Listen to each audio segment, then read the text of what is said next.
The Great Collision Era, the universe's absolute worst time to be reincarnated. That era is known as the most violent adolescence the universe ever had.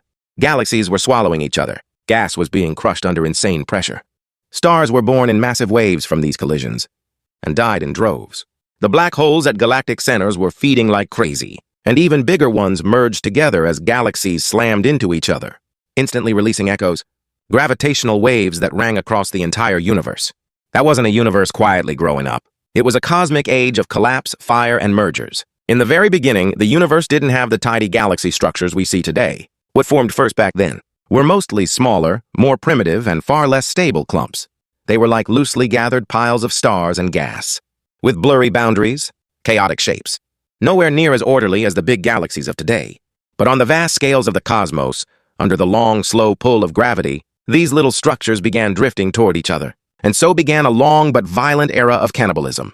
Small galaxies kept closing in on larger ones, and the large ones tugged at each other.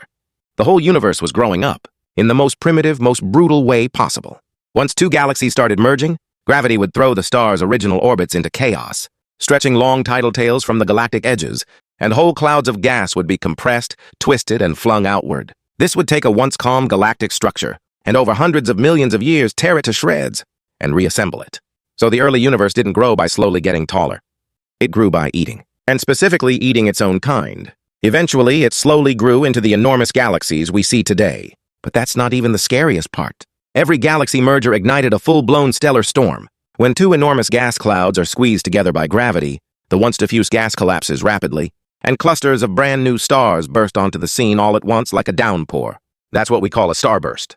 You can think of it like this. A single galaxy merger could suddenly kick the entire galaxy into overdrive. A once peaceful gas disk instantly turned into a high-efficiency star factory. Huge numbers of young stars were born in a short period, and the whole galaxy suddenly became brighter, hotter, and way more active. But this wasn't some gentle rebirth, because the stars born in these starburst environments were often massive and scorching hot, with very short lifespans.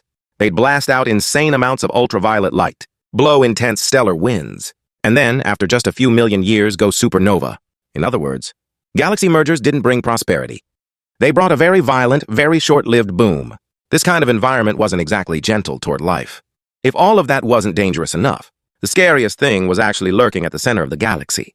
Because at the heart of most large galaxies sits a monster, a supermassive black hole.